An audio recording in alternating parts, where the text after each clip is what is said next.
Hello everyone, Laura K-Buzz here, and we have just finished watching the E3 2019 Nintendo Direct, and oh my god, oh my goodness, this is my favourite Direct of this year. I think they did a really good job of going bam, bam, bam, bam, bam, announcement. It's a shame that a couple of games that I was hoping would be this year have been pushed back to next, but I think overall, really fucking strong. Real fucking tease with the opening up with a Smash character and it not being Banjo. I'm getting too excited. Right. Where do I even start? Right. Let's just leave this playing. I'm probably gonna just fucking, talk through this because most of the announcements that happened are things I want to talk about. So, let's go through here. Skip until we get to the announcements. So, yeah, we start with our first Smash trailer, and it is, hey, as has sort of been rumoured for a while, Dragon Quest protagonist, or seemingly a lot of Dragon Quest protagonists, basically as a big tie-in for Dragon Quest XI, getting its big Switch port, the Echoes of Elusive Age Definitive Edition S, that has its, Switch exclusive content. We are getting... Let's skip ahead. Let's get to him. Where is he? Is our little Dragon Quest boy Prince. Now, correct me if I am wrong in the chat. I believe this is the protagonist of Dragon Quest XI. I don't know his specific name. Maybe he doesn't have a name. Maybe he's a player-named character because it shows up and goes, "The hero draws near." So I assume he's a player-named character as opposed to having a set name. I might be wrong. So let's have a look. He's got his fireballs that he can charge. They're clearly a charged attack. I want to take a proper look at his moveset while we're here. So he's got a shield that he uses for his defense. It appears to just block on one side, perhaps. His sword does electricity. Presumably we're getting slimes as assist trophies, would be my guess. There's some interesting bits we see in a minute. This is not the most interesting stuff. So yeah, this is where we get the shocked face. I'm gonna need some... Okay, they're all called Hero, so the protagonist of Dragon Quest games is always just called Hero. That would explain. I'm not a huge Dragon Quest person. I've always been more Final Fantasy. But let's be honest, I am super into the idea of Dragon Quest XI. It's probably going to be the first one that I play through to completion. It's going to be the Dragon Quest that I stick with, I hope. So, presumably these are heroes, the hero character from some of the past games in the series. I will need the chat to fill me in on that. My historical Dragon Quest knowledge is really not great, but... So, initially, I think on Twitter I described these as being Echo Fighters, but I suspect it's going to be less that, and I think it's going to be more, a little bit like Donkey Kong Jr. No, not Donkey Kong Jr. Bowser Jr. Sorry, it's been a long week. Bowser Jr., where, you have skins for the character that look like totally different characters. Okay, so this is the protagonist from Dragon Quest 3, 4, and 8. Again, all called Hero. Which I suppose is why you don't need to make them Echo Fighters or separate slots. They all have the same name. It would get really fucking confusing if you had multiple slots labelled Hero.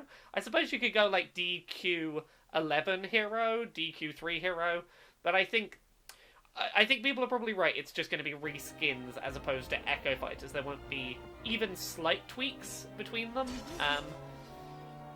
So yeah, let's get into the actual moveset stuff that we see. So we see some interesting moveset stuff here. So yeah, they all seem to have vastly different layouts and designs, which is cool. It's basically 4 different looks for free. Yeah, let's talk about this menu. You have MP, so you clearly have magic points that you can spend. I don't know how you recharge those, or if it's you only have a certain amount per life, perhaps. But this does seem to be a turn-based strategy-style menu. Now, I want to pause and see, is anyone else on the stage moving while that menu is up? Yeah, Pikachu definitely appears to be moving while that menu is up. Let's wind back. I need to be much quicker on the pause on this. Excuse me if I just pause, start a bit, because I want to catch this properly.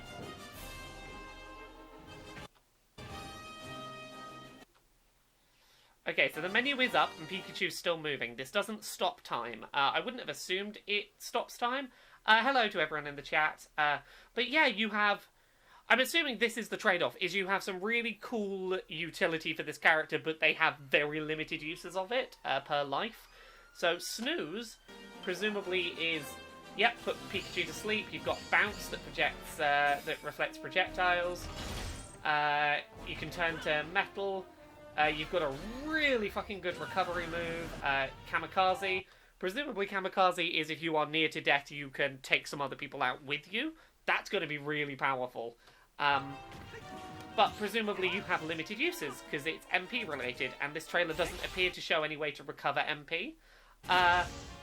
So this is your final smash. Here's just like every fucking Dragon Quest hero. Like, we've got 7 different Dragon Quest. I assume these are all the main characters, again, all called hero, but we've got like 7 of them on screen at once. Oh, my guess is it's maybe the 7 that are not the 4 ones you can actually play as. Maybe all 11 are represented in that case.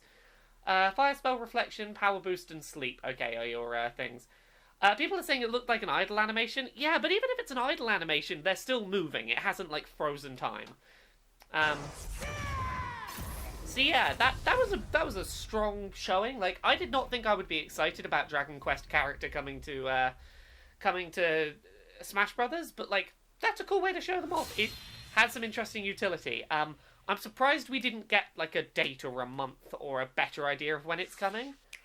Also, considering that we've got 4 characters still to come, and we've had 1 labelled for summer and 1 for fall, and they're all supposed to come out by the end of calendar 2019. Presumably there's another summer and another fall or a winter one. They're running out of spots of where they're going to fit these other character releases in.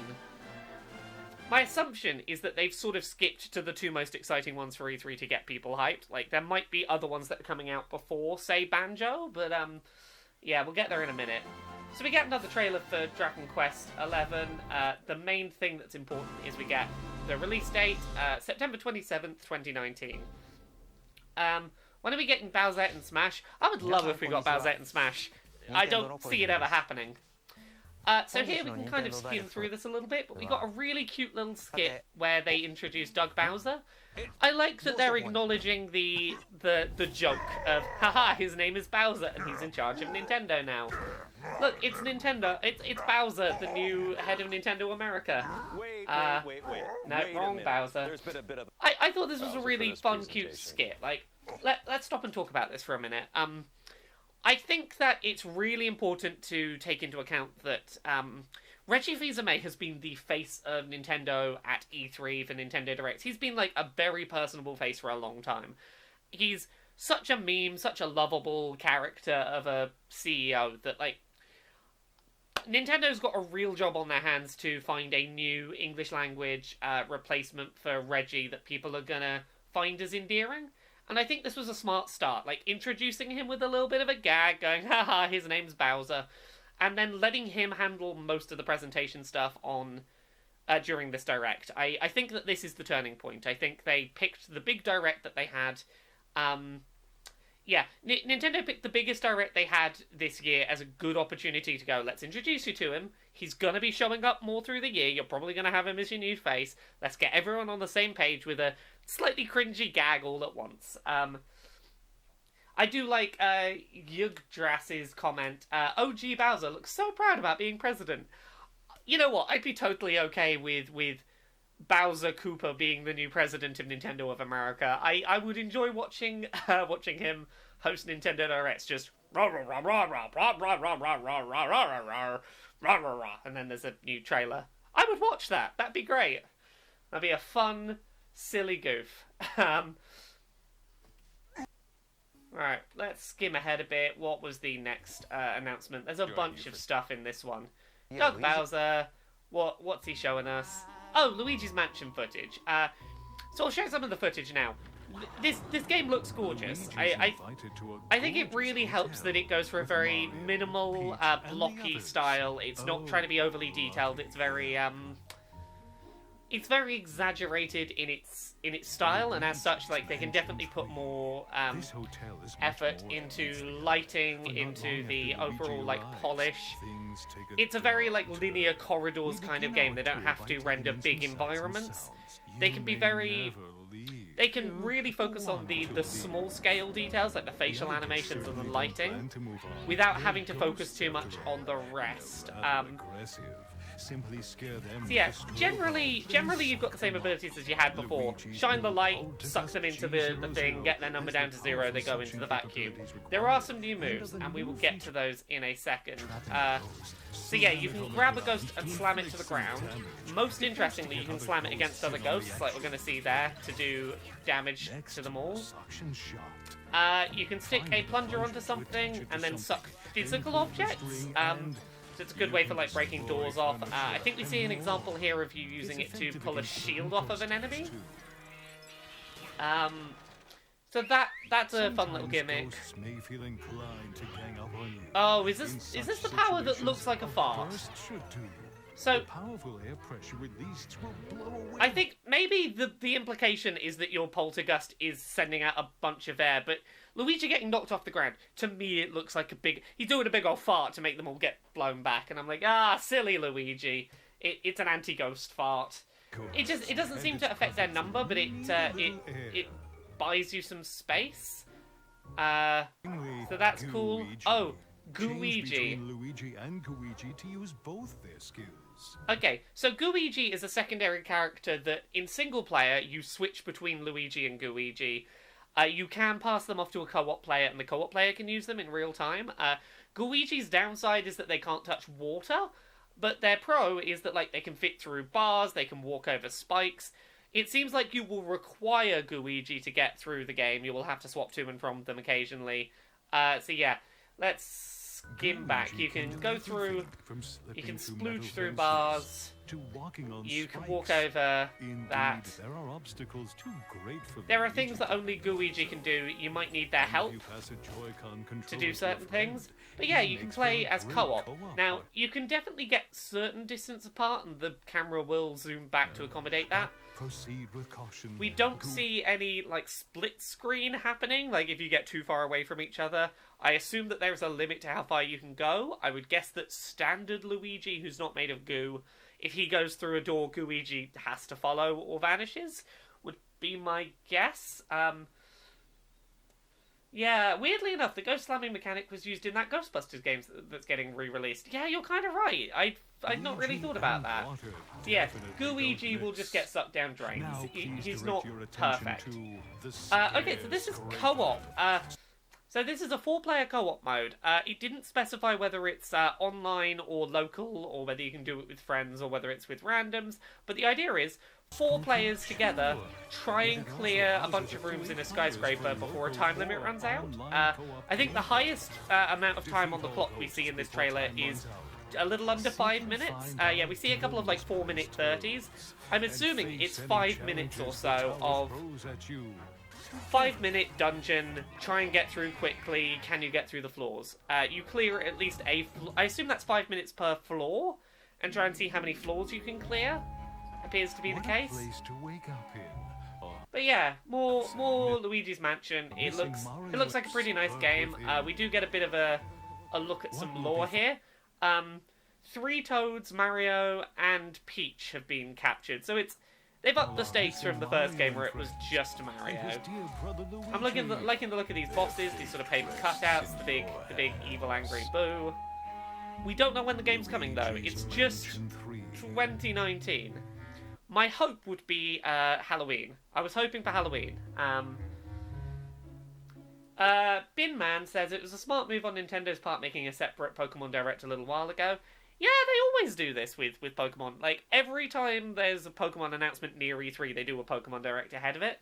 I honestly think it's a smart move. It stops them slowing down the flow of the presentation, and the people that care about Pokemon can have probably more time than they would get in a Direct. Because in a Direct, even a cool game like Luigi's Mansion only gets like 3-4 minutes maybe. What did we get? Like 7, 8, 9 minutes in that Direct?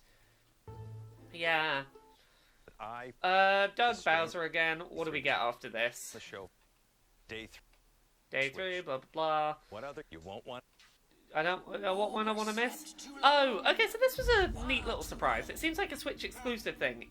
We're getting some kind of, like, turn-based strategy a turn-based, grid-based strategy game, a little like your sort of Mario plus Rabbids type thing, but for the Dark Crystal. I like... In this trailer, it looks like everything's like claymation looking, at least in this first section. It all looks a little bit cheap when you see it in game. At least that's my opinion. Like slightly cheap animations, but like I like a good game like this. I wonder if there's a story, if there is cutscenes, if there's a plot that's driving this. But like I'm up for giving this a go if it's not too expensive. Let's sort of skim a bit through it. The Dark Crystal, Age of Resistance Tactics coming in 2019. Well, yeah, I'm not opposed to that. Then we've got a Link's Awakening trailer. It continues to look adorable. Unsurprisingly so. I love Link's little facial animations. There's a couple I want to point out in a sec when we get to them. Can Link escape Conolit Island? Look at that adorable little raccoon. I want to point out the facial animation that just looks lovely. Where is it? Such an adorable little boy. He has his food. Look at him! He's so happy! I want to go back and pause on that. I want to pause on his little happy, proud fishing face. Look at him! He's so proud! He caught a big fish. I know some people have been not super digging on this art style, but like I'm really into this. He's just so adorable. He's so adorable. I love him. He's so proud he caught a fish. Right. Yeah, this game in general, like, I think this is a really nice looking port. I like their reimaginings of all these creatures. I would totally be up for, like, new 2D top-down Zelda games that look like this. I want more of this. More of this. More of this. And it's coming sooner than I thought. It's, what, September 20th? Not long after my birthday. Nice. Yeah, I assumed this was going to be, like, November. I assumed this was going to be, like, one of their end-of-year, close-out-the-year slots. Oh, this is the new thing. So, you can... Basically, you can get, like, sections of puzzle, sections of dungeon, and, like, individual dungeon rooms. There's no word on how you collect these dungeon rooms, but you can basically put them together and make a dungeon. So here's a heart-shaped layout, drag and drop some rooms into it. I do like, and I'm going to scroll back, the whole thing will show up red if there is no way to physically access that room, I think is what's going on. So you see a couple of red rooms here, and then when you drop this down in, now it's blue because there is a way to, or it's if that room doesn't work technically. So like that room there had a lock on it, and the locked room went to nowhere. Oh, that's it. Yeah, if not all of the exits go to somewhere, then it shows up red. So that's a nice little indicator. You can pick where your boss room is. I wonder if you can do things like, can you add multiple boss rooms? I'm curious. And then you can explore these dungeons, and I'm assuming it's the more difficult you make the dungeon, the better the reward, because it says that you get rewarded for completing them. You get timed on how long it takes you to defeat them as well. There's a thing, but you get rewards like, what is it? A fairy bottle. It looks big enough to hold a fairy inside. So one thing that they don't talk about here, and I'm really curious, is can you share those dungeons with friends, either locally or over the internet? I want to know if you can share shit with your friends. That is the important thing. But yeah, this game looks so cute. It looks so cute. It's coming out on September 20th. That's like a couple of months away. I know what I'm going to be playing after my my birthday occurs. Oh, so yeah, Square Enix time. This is the remake of Secret of... What one is it? I forget. It's the Secret of Mana. It's the Secret of Mana series game that never came out over here, and it's getting a really nice remake. Chat, can you tell me what is that second Secret of Mana series game that never got localized? This sec. Yeah, they're calling it here Trials of Mana. I don't think that's what it was. Oh yeah, it was just called Secret of Mana 2 or Seiken Dentetsu 3. It's coming here, it's being localized, it's getting a really nice remaster as Trials of Mana. This is, Oh, sorry, this is the third. Whatever it is, this is the Secret of Mana series game that like never got localized, and yeah, so Secret of Evermore 2, wasn't it? Yeah. So yeah, this is a really nice looking like upgrade and localization of a Secret of Mana series game that we never got, and it's part of a bigger announcement that I'm really excited about, because I don't think they gave a date for this as an individual game, did they? Because they sort of advertised this here like it's going to be its own standalone game, Trials of Mana. Okay, yeah, it is. So it's coming in early 2020. But then we get the original 3 Mana series games coming to Switch. So we get Final Fantasy Adventure, Secret of Mana, and Trials of Mana. And that appears to be the original version of Trials of Mana, as opposed to, like, we're getting the nice shiny update of Trials of Mana early next year, but if you want to play like the pixel art version that just has been localized, that is coming as part of Collection of Mana? Yeah. Okay, yeah, it is the third game, you're right. So that is Collection of Mana, which is available later today. So that's pretty cool. That is all 3 of the Secret of Mana series games, basically in their original forms and localized. That's really cool for people who want Trials of Mana localized, the original version. But that remake looks really lovely. Like, I want to play that Trials of Mana remake early next year. It looks real gorgeous. So what was this? Can't remember what this... Oh, the Witcher port. Actually, yeah, let's rewind. I want to have a look at how this footage looks, because I got too excited that it was a real thing. So one thing that's really worth watching... Oh, Gajira in the chat has pointed out you could call this Switcher, which I think is pretty clever.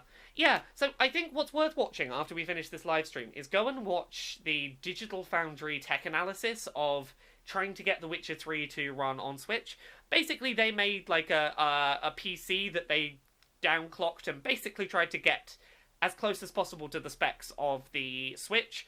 Obviously, it's trying to run Windows 10 as well, and that's, you know, causing some overhead. Usually their analysis of Switch games running on this like little hodgepodge PC, they usually run a bit better, and even then there's optimization. But like, they were very dubious of this game's ability to run on Switch, which is... Oh, apparently Collection of Mana is on the Switch already in the US. It's $39.99 in the US. So yeah, this is the thing that people didn't think was going to run well. But let's look at this footage. Like, clearly there is a drop in resolution. Like, my suspicion is we're running at a dynamic resolution. Like, 720 might be the max, but we're probably going to drop down to 540p in places. But on a handheld version, that's probably not going to matter too much. But look at this. This looks like it's running, at the very least, a stable 30, if not 60 FPS. Like, this looks like it's running smoothly. Like, there's jaggy stuff going on. It's definitely lower resolution. But it's running smoothly. I did not expect that. We didn't get a date for this. It's just coming in 2019. But like, I want to see a deep dive on how that plays. I want to see a bunch of gameplay. But that trailer makes it look like it's going to run much better. They've lowered the graphics to minimums, but it seems to be playable. Yeah, that's the thing. Like, again, that Digital Foundry video, they put the game down to the lowest possible settings. They even fucking messed with .ini files to try and get the settings lower. They couldn't get it to run right. But if you look at CD Projekt Red's stuff in the past, they've been really good at porting stuff like in-house down to hardware that it really shouldn't have been able to run on.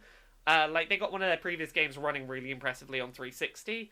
Oh, Link's Awakening Link is getting an amiibo, apparently. I would love to see more info on that. I need to check out the Treehouse Live stuff after we finish this. I'm going to watch that for the rest of the evening. Fire Emblem's Three Houses, we didn't get any gameplay. We got a story trailer. We already know that this is coming soon, so I'm gonna skip through this. This is basically just a reminder to everyone, hey, get hype. This game is happening soon. Look at all the cool screenshots we have. July 26th. Screenshots? Cool footage. Yeah, we'll skim through a bit. We got some new news about Resident Evil. Most of this talks about Resident Evil 1. It's not particularly important. But we do get confirmation that Resident Evil 5 and Resident Evil 6... Actually, oh, that's ambitious. I missed this the first time around. Let me pause this. Let me go back again. That is split-screen co-op on handheld mode. That's ambitious. I'll give them that. I did not expect them to try and do that. Maybe on the telly, but I wouldn't have expected it in handheld mode. But yeah, Resident Evil 5 and Resident Evil 6 getting ports to Switch. Resident Evil 6 is silly and ludicrous. These are both coming out in autumn. I do want to say some things about this. So Resident Evil 0, Resident Evil 4 are already available on Switch. They're expensive on Switch. Resident Evil 4 doesn't have the Wii motion controls I was hoping it would have. I'm not super keen on the price, but if they could just port Resident Evil 2 and 3, at this point, like, we're missing 2, 3, and 7, but this is most of the Resident Evil series on a single handheld device. Like, it's expensive, I'm not gonna lie, I don't think that the price is necessarily worth it. I think those prices need to come down to where they are on, say, the PS4 and things, but, like, yeah,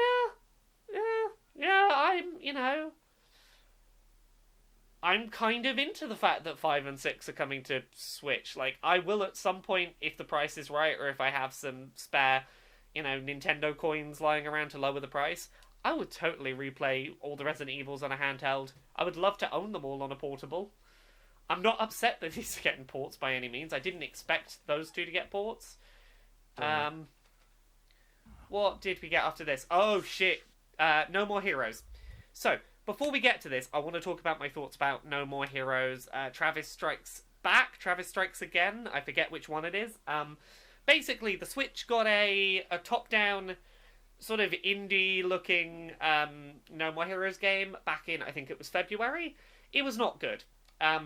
The implication about it was that Travis was going to loads of different game worlds, and they were all different genres of games, and the implication was that every couple of hours the gameplay mechanics would switch up. So, like, oh, the first one is a top-down hack-and-slash beat-em-up, but there's a racing one, and there's a murder mystery. But none of them actually changed mechanically. All of them were like, oh, you're in the racing game, beat people up to get money for a new part for your car, so that you can hold down the R button and now be fast enough, because you can't win the race unless you beat up the people to get the new part. Do a 30-second hold down the button driving minigame. It really didn't lean into what it was trying to be with its whole jumping between games mechanic, and it sucked. I played through it, I got to the end of it, but I did not enjoy No More Heroes, the weird side game. I'm glad that No More Heroes 3 is happening. I want to talk about some of the fucking bullshit we see in this trailer, because it looks amazing. So, I assume this is Travis. Because it's Travis's voice actor here, and he's got a neck brace on. Like, clearly, he's not been having a good time as of late. Is the Empire striking back or what? Yeah, there's these... Okay, so there's alien pyramids from space coming down. I don't know what the deal with this is, because previous games have all been about fighting assassins. None of them have been about alien invasion. This is not a thing that the series is known for. So he pulls on like a cool, yeah. I want to look at this cool, like, glasses thing he does. So he's got, like, almost like a power glove thing on his fingerless gloves. I like this look. And then he gets his sort of, like, eyeglasses on. Iron Man type suit comes in, but actually it's a cool mech suit because it's got fucking Gundam style wings on the back. I want this fucking... Oh, it's a single wing on the back. Yeah, I wanna cosplay as this thing. I don't know how. It's a single, like, jetpack wing on the back. As he goes up to fight this thing, he's got peck missiles? I don't know how this is a gameplay mechanic, or even if it is. He's got his beam katana lightsaber. All the shit comes off, his neck brace is removed. Some planet-eating type dude. So he's making jokes about, like, a Galactus type. But yeah, this looks... Like, obviously it's all CGI, but this at least implies that we're going back to traditional No More Heroes shit. Yeah, people were saying, didn't Travis Strikes Again have to sell well for No More Heroes 3 to be made? I don't know if that's a lie. I don't know if it sells well. That's a thing that people often say to sell shitty games. Yeah, who knows? Mayhaps it sold badly and Nintendo stepped in or something, but we've got the traditional health heart, the the energy sword battery in the top right. We're very heavy on the grapple moves. So the implication here is that this, in the Wii games, this was the 2 upwards arrows are take the nunchuck and the Wii remote, fling them up to do a sort of drop the character over your back. I love these wrestle moves. I want to see, like, motion control flick to do your wrestle move. Yep, here's your... Oh yeah, do just the controller... Just a controller swipe to do your big finishing hit with the lightsaber. This has real No More Heroes 1 and 2 on the Wii control vibes. Oh, but there totally are. My name is Travis Touchdown. I'm the last hero around. Here to save He's the the last hero around, apparently. passing assassin. Now let's do Yeah. this. No Start More the Heroes game. 3. That's rad. It's coming next year. This is enough of a reason for me to be excited. I love my No More Heroes. I've talked about this before. No More Heroes... Oh, that's a really good point, actually. I'm going to stop. Bayonetta 3.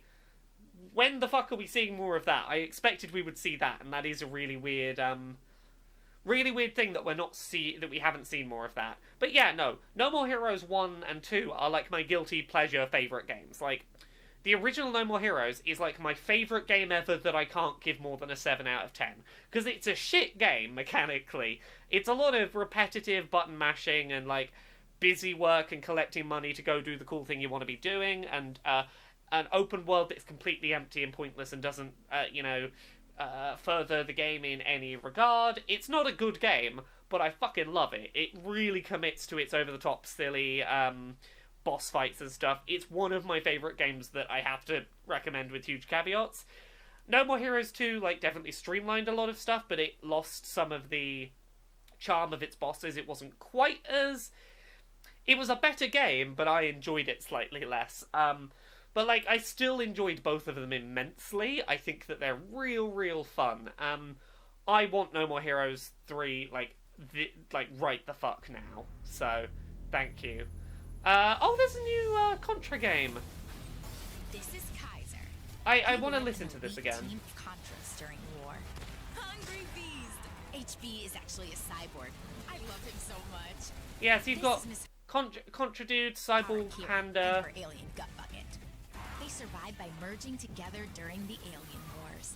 A woman who during the Alien Wars combined with a alien gut monster, and the two of them survive together now.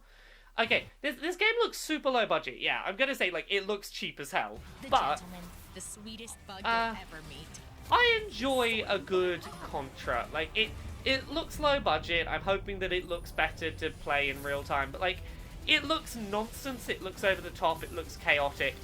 I'm always up for a low budget, but, like, committed to being ludicrous kind of game like this. Like, I acknowledge the criticisms people have of this trailer, but, like, it looks fun. I want to give this a go. Yeah, people are talking about, like, the gut woman kind of is Venom. Little bit. Wireless co-op and online multiplayer. Yeah, I'd play that. Can you do single system multiplayer? I don't know. Contra Collection is available, like, today. That's cool. I don't know if we knew that already. I knew it had been announced. I don't know if we knew it was happening. Okay, let's talk about Daemon X Machina. That's a whole thing. So, I love the look of Daemon X Machina. I think that this trailer probably makes it look the best it has looked in a trailer. I played the prototype missions demo that came out, like, earlier this year. It was slow, it was clunky, your mech could get destroyed and then you were on foot and there was seemingly no way to, like, actually continue the fight. You just had to sort of let yourself get killed. It seemed weird and pointless. Like, I thought maybe I can hijack a different mech or something. I can repair my mech, maybe. Nope, that wasn't a thing. But, like, this trailer looks good. And the thing with that demo is they were explicitly, like, sending people questionnaires, asking for feedback. They seemed really intent on trying to improve this based on people's feedback. And a lot of people were very critical of the game and were very... Everyone seemed to be on a single track as to what the criticisms were, so I'm hoping that they can improve on the criticisms. The controls as well. I didn't get on well with the controls. But here's the thing. I want to try this game again. I want to have faith that they might have improved it based on the feedback from that demo. Because look at this trailer. It looks so pretty. I want to like this game. I want this game to be as cool as it looks in this fucking trailer. Yeah, it looks very Metal Wolf Chaos. Don't give up. Begin the mission. I want to love this game, and I'm not convinced I will. You know what? That demo actually made me less excited rather than more excited. Like, if they'd never put a demo out, this probably would have been one of my hypest things coming up for this summer on the Switch. I think that demo might have shot them in the foot a little bit, ... unless they actually, like, improve upon it. Like, I hope we get another demo ahead of its actual launch, and they're like, hey, this is the actual demo, and hey, look, we improved a bunch of shit. It's better now. I won't be picking this up unless I can try a demo before it releases. I'll just put that out there. I'm not based on the demo I have played, I am not confident enough to pay money for this game. As much as I want to. Like, it got pushed back slightly. I think it was meant to be August, and they've pushed it back to September now. Oh, we're getting... It looks a bit cheap and, you know, a little bit old. But we're getting a Panzer Dragoon. I assume this is a port of the original Panzer Dragoon, would be my guess. This doesn't appear to be a new Panzer Dragoon game. I think it's a remaster. They don't explicitly say as much, it's just called Panzer Dragoon. But yeah, you fly on the back of a dragon firing fireballs. I'm just checking, did it say anything other than just Panzer Dragoon? I don't think it did.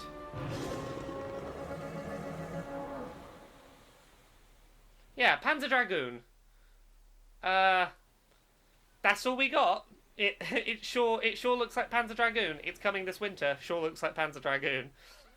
It looks aged. I'm not gonna lie, it looks aged. Okay, so we got Pokemon Sword and Shield. The main thing we learned here is that what did we learn? The Pokeball Plus peripheral, which I have one of here. It's the Pokeball that's also a Joy-Con for the Switch. You could use it as a Joy-Con to play Pokemon Let's Go Pikachu and Eevee. You could transfer a Mew from it into those games. You could use it to put one of your Pokemon in and walk around with them, and then that Pokemon would get experience points and shit. Apparently, most of that functionality won't work with Sword and Shield. You won't be able to use it as a controller for Sword and Shield, presumably because that'll be a dual analog game, because you need a second analog stick to rotate the camera, which Pokemon Let's Go Pikachu was a fixed camera perspective game, so you could play it with a single Joy-Con, which made that work. So I understand why it's not compatible as a controller for Sword and Shield, but you can transfer your Pokemon from Sword and Shield into the Pokeball, which will presumably mean that Pokeball Plus will need an update at some point to have the voice files for all the new Pokemon. They say you will get some kind of reward for putting your Pokemon in there. Let's Go Pikachu and Eevee leveled up your Pokemon. It was basically like the daycare center. They could pick up items. They would level up much faster than the daycare would level them up. And it would mean that your Pokeball Plus could automatically spin Pokeballs you're in range of, rather than you having to manually press a button on it, the way you would with a Pokeball Plus. I assume it's going to be largely the same functionality. Okay, let's see. According to the Mudkip dude in the chat, according to Treehouse, you can only transfer Pokemon from Pokemon Home into Sword and Shield if they are in the Galar region. Oh, interesting. Huh. In the Galar region Pokedex. Huh. Okay, that's interesting. Does the Galar region Pokedex not have all the Pokemon? I'm super curious about that. I need to hear more specifics. I'm gonna go watch that Treehouse soon. I'm gonna watch that later today. I want to get this done so that I can watch the Treehouse stuff on my own time, honestly, because those Treehouse things are so many hours long. It would be a nightmare to catch all of the news and then to skim through it in the format I've been doing this week for E3. Yeah, I don't think we got any other news on Sword and Shield. Yeah, the Pokeball Plus. Oh yeah, there's a demo at E3 where you can go fight the water gym. There is no demo for people at home, which really sucks. I kind of wish I could fight the water gym from home. I wanna see what these visuals look like on my own system. I guess they're probably worried about, you know, hackers managing to data mine additional shit, but Okay, according to Best P in the chat, with Sun and Moon, for the first 6 months you could only transfer Pokemon that were in Sun and Moon into Sun and Moon, but after that they let you transfer them all over. That's fine. I'm happy to have a 6-month window where I can't transfer all my shit into into Sword and Shield, but eventually be able to do it. That'd be nice. Yeah, people are saying Confirmation Dreadnought is a water type. A lot of people seem super gay for the gym leader already. I'm super gay for that gym leader already. She's very good. Did we get anything else? Oh, Astral Chain. Let me pull up my Astral Chain chat before we go much further, because like I wrote down a bunch of shit for this. Here we go. Chimera monsters are attacking Earth, stealing humans and parts of the planet. Humanity has finally created a weapon to capture these chimeras and defeat them. That is the Legions. The Legions are the chained to you, the creatures that you summon with your chain, which is presumably the Astral Chain. Humans can sync with these creatures, and if they sync perfectly, they are basically two parts of one body. There's a lot of references to them being actually secretly bad, these Legions, the blue chain to you creatures. There's comments about where is it? Maybe they're not the blessing that they seem. Maybe they're a blessing, or maybe they're a curse. There's a big mystery to be solved. Something about some person who's important that seems to be dead, but the two protagonists think they're probably alive. Yeah, I kind of like one of the things we heard about these Legions, which is let me find a good shot to pause on where the Legion is here.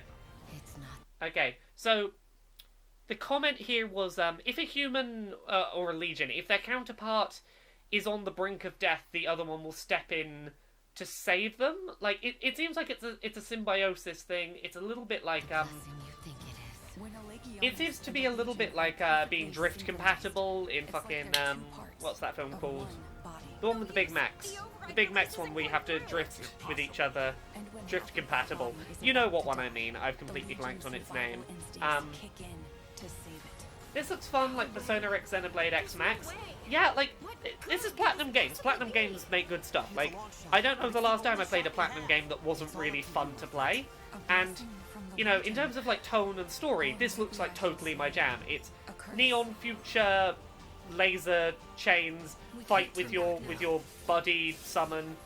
It's like fucking like Yu-Gi-Oh! With your dual disc, where you summon your, like, hologram thing to go fight for you. Everything about this game looks awesome. It is probably my most anticipated Switch game right now. Coming out at the end of August, that's like 2 months away. I'm very ready for that. Blue Herd Girlfriend? Yeah. That's it. Pacific Rim, that was the fucking name of the game. Thank you, chat. Neon Genesis Pokemon Gellion. Yeah, people are hoping we hear more about Persona Warriors soon. I don't know when we're going to hear more about Persona Warriors. Probably from a Persona-specific event, I would guess. Oh, what was this game called? Empire of Sin. It's an isometric, like, 1940s-looking gangster shooter in America, coming out in spring next year. It's a fun little idea. Top-down isometric shooters are not super my thing, and neither is, like, this 1940s setting, but, like, I'm glad this exists. It's a cool idea, and the soundtrack sounds really cool. What else did we get? We got another trailer for Marvel Ultimate Alliance 3, is that what it's called? We got some cool stuff. We got Hela, Doc Ock. We got confirmation of a lot of stuff. Mysterio, that head that I forget its name. Basically fucking Satan. Okay, so we see X-Men in this. At the end of the trailer, they talk about X-Men being, like, DLC that you pre-order, so this might not be in the actual game. They might be teasing stuff that you have to buy as DLC. But, whatever's happening, yeah, you've got Miles Morales, Spider-Man, you've got Miss Marvel, like the Kamala Khan Miss Marvel, which is cool.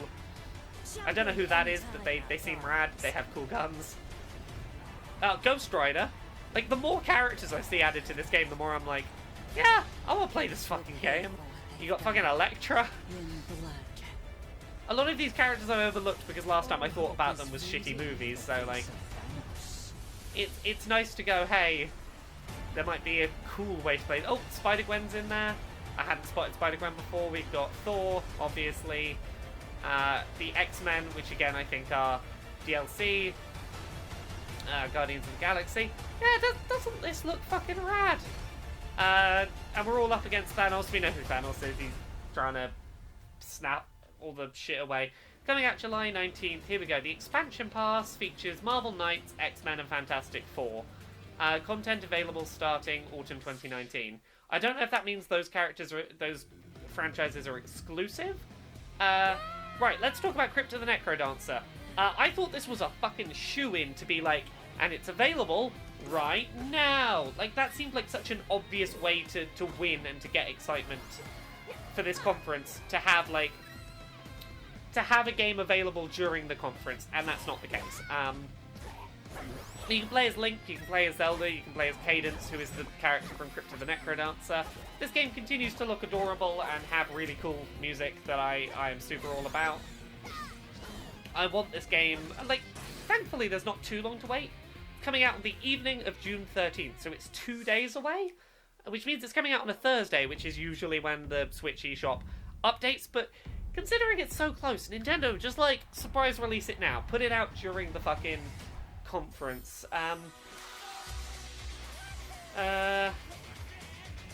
Yeah, people are talking about, like, I agree with the chat. I'm more excited about Ultimate Alliance 3 than I am about the Square Enix Avengers game, even though I never played Ultimate Alliance 1 or 2.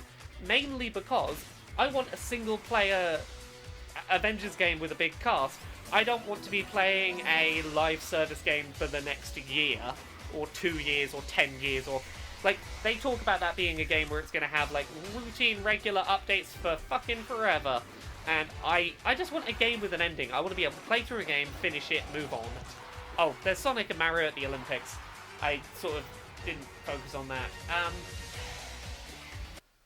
Yeah, it's coming out in November. Yeah, who really cares too much? Animal Crossing, that unfortunately got delayed into 2020. I think it's March 2020. I think this was meant to be like their November, December, end of the year game, and they're just like, it's just not ready, sorry. So you start off living in a tent. There's a couple of things we see in this trailer that look interesting. Crafting stuff, you got a nice crafting bench so you can make a flimsy axe. Here we go. What was the thing that I saw that looked interesting? You had to pole vault over a river, I think. Like, before you don't have a bridge yet. Yeah, where was that pole vaulting that looked interesting?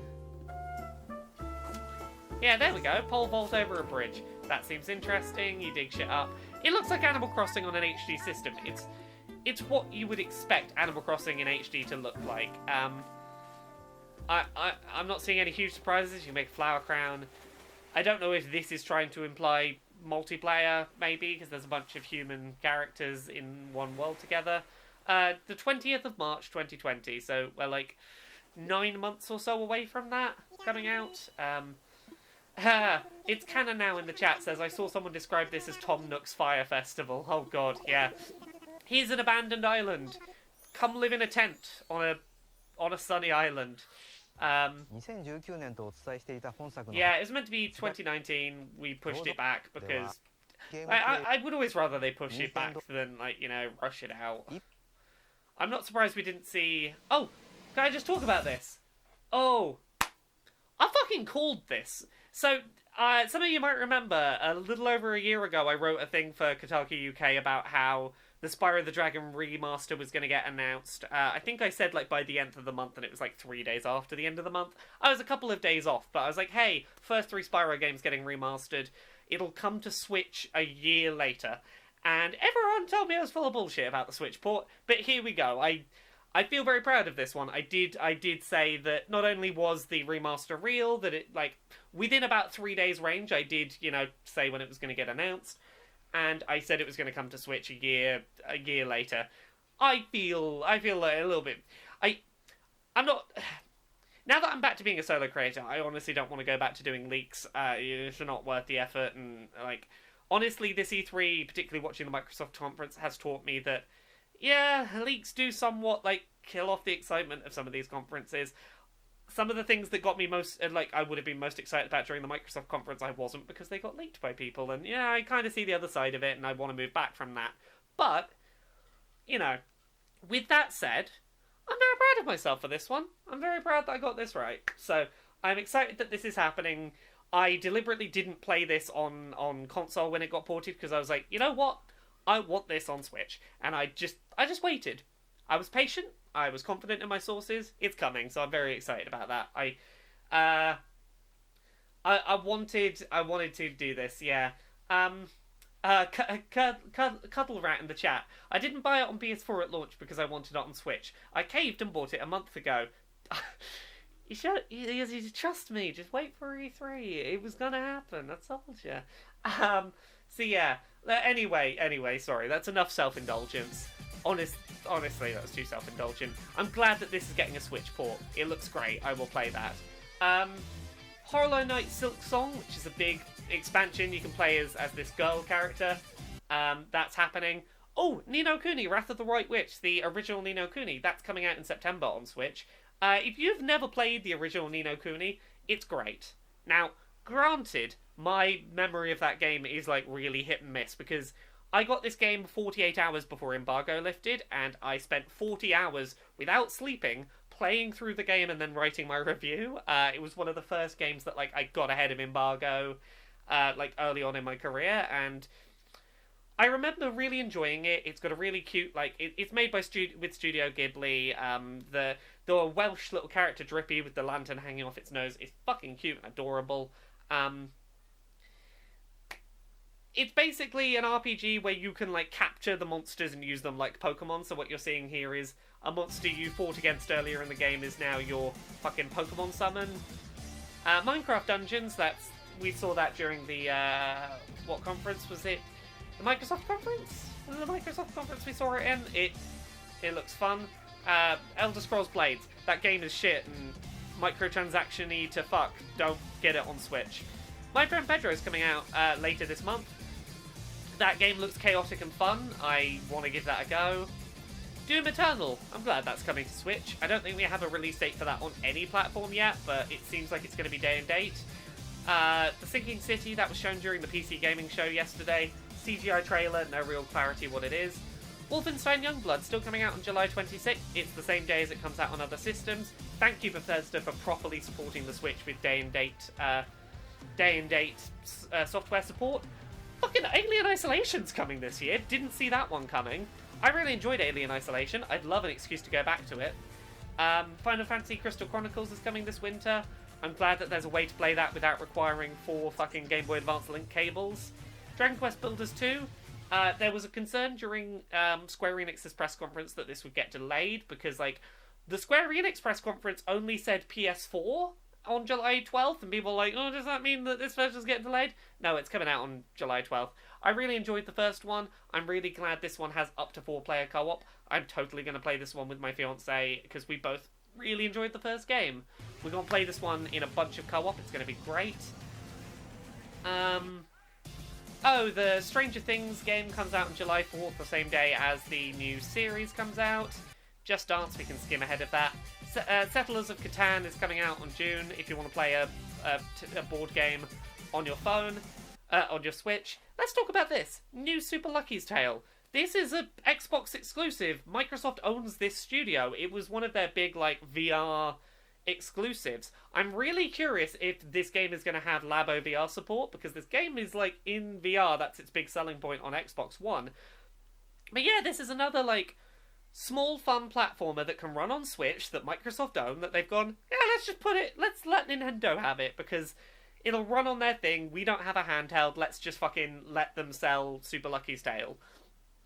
This game is actually really underrated. Like, it didn't do well because it was on Xbox, and Xbox fans want shooty, bang, bang, mature games.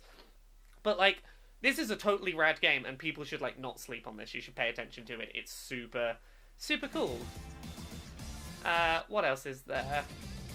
Dauntless, I don't really know what this is. It looks a little bit Monster Hunter-y. I want to pay more attention to that. Mario Maker 2, we kind of already know about it. Reviews are going to happen super soon. Oh, and then we get one more Smash thing. So I thought this was really interesting. I'm really curious as to why they decided to completely fucking reuse the gag from last time. Because, like, this was the setup for the fucking Donkey Kong trailer, but except King K. Rool is here now, which was the thing that clued me in that, like, they weren't just replaying the trailer from last time. And then a fucking gold puzzle piece, Jiggy, gets thrown in. So it was clearly Banjo, but, like, they did the same bait and switch fake out that they did last time, and I don't...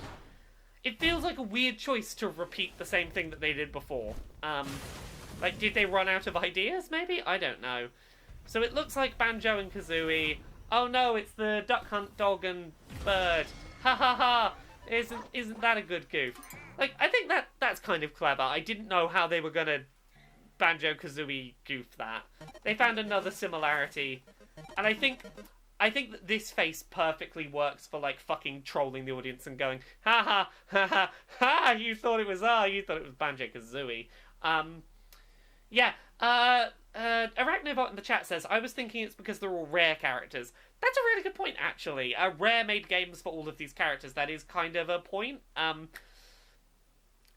I have one thing I'm really curious about this. Considering that Banjo-Kazooie is now coming to Smash, I wonder if we can maybe get Switch ports of Banjo-Kazooie and Banjo-Tooie. That's what I actually want. I want to be able to play the two good Banjo games on my handheld, please. So yeah, big troll face, trolling. There it is. I want to pause on this fucking character model. So, they've sort of separated Banjo's eyes out slightly. This is definitely, like, a brand new character model. Yeah, the eyes... Oh, yeah, except that... Oh, actually, that's kind of a nice detail I'd missed, which is that the Rare characters... they all get excited rather than terrified or shocked. Like, they fucking hoop and holler. So, I was too excited to pay attention to the mechanics here. I want to have a look. So... We get running on Kazooie's back. That was the thing in the original game. People in the chat are now joking that we're going to get fucking a nuts and bolts port. Please don't do that to me. It's canon now says, look at that hair and tell me that bear is straight. Don't you know, there's no such thing as a straight bear. They're all... If they're a male bear, they're all bears. That's a term for a hairy gay man. There you go. That's a... Oh, Rare ring to go. I missed that. Haha, Rare. Okay, so he's got standard punching moves, but also he can do the Kazooie slams with the beak, like sideways thrust attack. So that was a thing. That was a thing in the original games as well. Okay, Kazooie can burp up eggs. Definitely used a bit more like a gun here, like held like that, but it's definitely the same mechanic. I think that's just so that you can run while you're doing it. Banjo can fucking slam down Kazooie, and Kazooie looks, like, terrified while it's happening. They can try and climb back up. Kazooie can, like, fart out explosives. Okay, so you have, I want to scroll back, because we missed at least one there. Kazooie farts out grenades. So you can get the launch pad on the ground. This is presumably your recovery move. This was the thing in the main games that would allow you to fly, and it's definitely, like, launching you up. I'm curious if you can use that while in the air, falling off screen. Kazooie definitely seems to have at least a couple of flaps of mid-air move. These gold feathers were invincibility in the main game, so presumably here you have limited dash invincibility. So that's kind of cool. Like, you can do damage and not be vulnerable. This is based on the tower that you climb to go to Gruntilda's lair. And your fucking final smash is Jinjos. I love the Jinjos. Jinjos are great. I did not see this coming.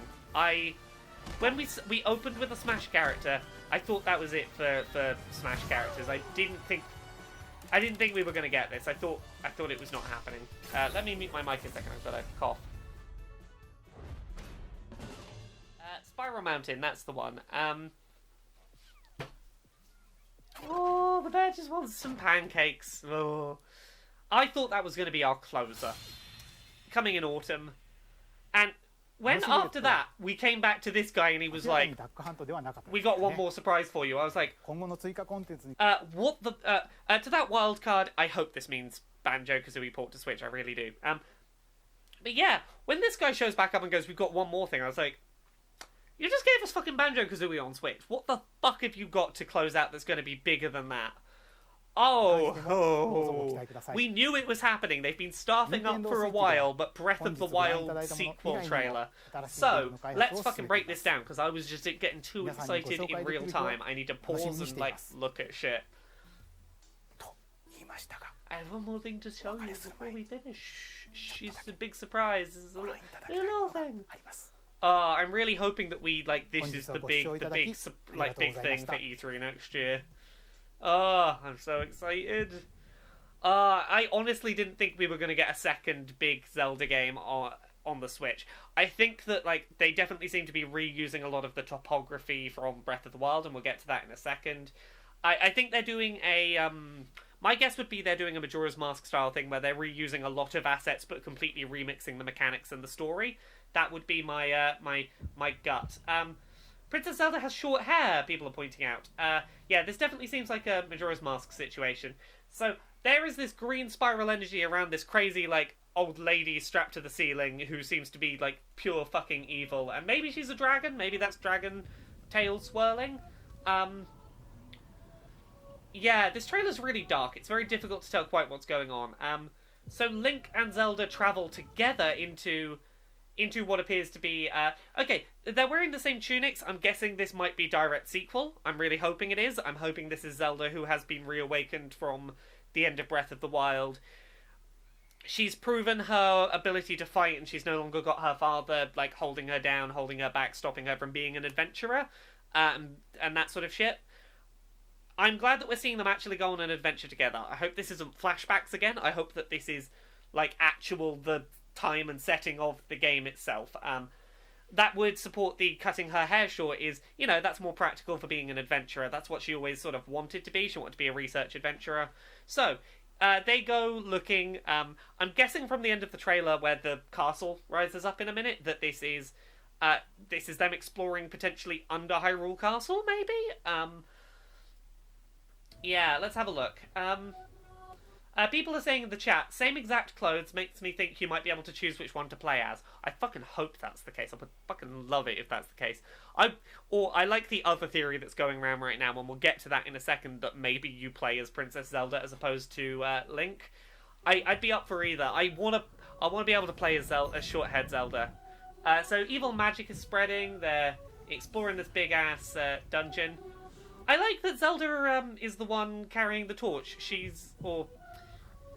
is carrying a torch. She's, like, up front, you know. She's you know, not following Link's lead. So yeah, the fuck is this thing?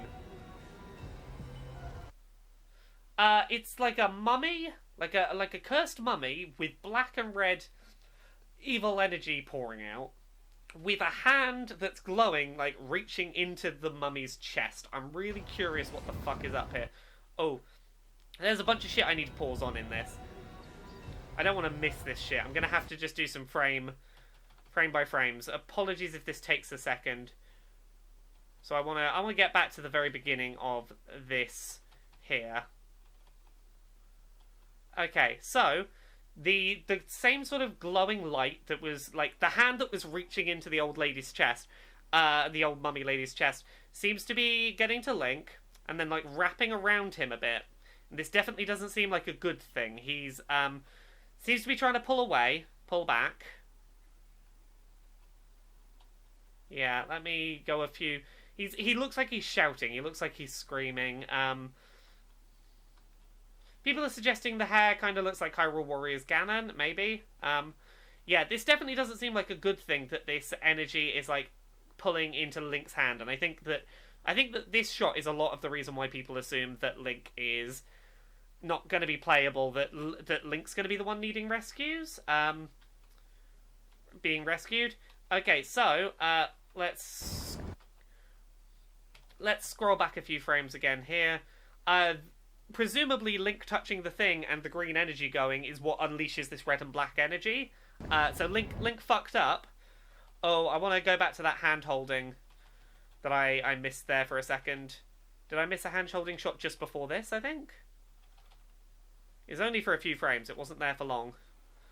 Okay. So... Oh, that's interesting. This does appear to be Link up top, I think. Okay, people are suggesting maybe that the mummified remains are Ganon after he turned himself into Calamity Ganon, maybe. But yeah, this appears to be,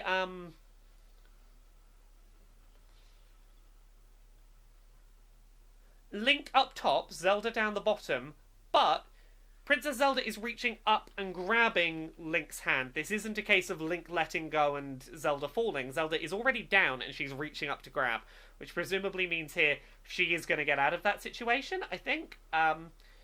Playable Zelda would also explain starting from scratch-ish. Yeah, it would. That would be a good excuse as to why you don't have all your equipment and magic that you had in the first game. Is like, hey, here's a Breath of the Wild game, we don't have to reuse any of the assets, but now it's Princess Zelda's adventure. She presumably has a completely different tool set, therefore exploring the same world will have be a completely different gameplay experience. That'd be really nice. This also looks like a fucking dungeon. Like, I'm looking at this and going, are we getting proper dungeons this time? That would be my main thing, is put some proper Zelda dungeons in the thing. Also, hello Jane, nice to have you in the chat. Janiac in the chat is my fiancée. She's lovely. Go send her some love. She's wonderful. Also, go check out her Twitch channel. She's going to be streaming tonight. She does lovely streams. Her Sexy Potato Squad are an absolutely lovely community.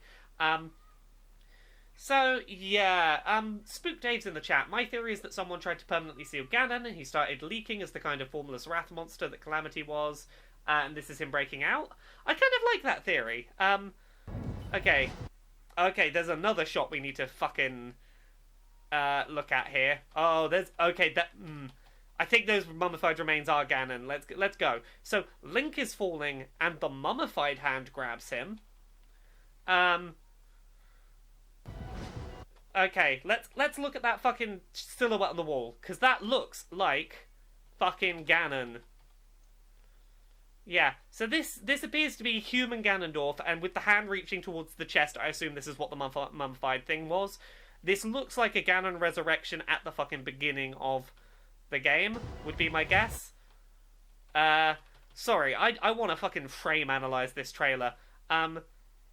So yeah, this is presumably where Princess Zelda falls and then has to reach up to Link to get pulled back up in a second. Yeah, the ground falls. Oh, is this Ganon right near the fucking start of the game? Let me go. So that appears to be Princess Zelda looking at the mummified hand that's come back to life. I would guess that's Ganon. Zelda turns around, shocked. Yeah, that's got to be Ganon's mummified body coming back to life. Yeah, considering that it's Zelda that faces against Ganon, I really think there might be something to the theories that we're playing as Princess Zelda. Looking at this same shot, it looks like the overworld is pretty much unchanged. Like, we're not getting a new big Zelda overworld. This is probably going to be just explore the same world with a different set of abilities and maybe a few like new dungeons and shit. Something is stirring underneath the tower. The Hyrule Tower is definitely shaking up. Yeah, that's a fucking dark way to tease your Zelda game. It looks like shit's going wrong right from the fucking minute one, and that's all we got. So, I don't have any other insight to share. That has been my thoughts and analysis. Oh yeah, her Triforce is also an easy excuse to access new places. Yeah, you're right. I think, as Spook Dave says, I think we might get some major changes to location. I think we're going Majora's Mask. I think we're going to see a lot of reused assets and a lot of the same general topography, even if a lot of the specifics around that world are changed. Janiac suggests Legend of Link. Yeah, I want the Legend of Link Breath of the Wild. You could also have a Dark World of Breath of the Wild's world. There's a lot of things you could do that wouldn't require huge overhauls of the basic open world they've created and would allow them to get a second open world Zelda out this generation. I'm going to wrap up here because it's nearly 7 o'clock and I need to stop, have some dinner, make way so that Jane can stream because we're currently sharing an office for streaming. But thank you so much for watching this stream. It's been lovely to have you all. I hope that you all have a nice evening. If you have more theories on this and want to send me screenshots of stuff that you think you've seen, send me those on Twitter. I would fucking love to see them. Reminder, I'm currently on Patreon. Patreon is my full-time source of income now, so if you like the work that I do, please consider going to patreon.com/LauraKBuzz. As much or as little a month as you can donate would be super appreciated. It really would help me to be able to do this full-time and to make this my full-time thing again, because I've got some really cool shit coming up, and I would like to be able to survive income-wise long enough to do the cool shit I'm planning. Other than that, if you've got Twitch Prime, a Twitch Prime subscription is always appreciated. It costs you nothing, and it gives me some money that would really help out in these first couple of months. If you support me on Patreon, you get a 50% off voucher for my audiobook, so if you are interested in my memoir audiobook, back me on Patreon, and I can send you a link to a discount code. Thank you very much. It's lovely to have you all. I hope you have a nice evening. Bye.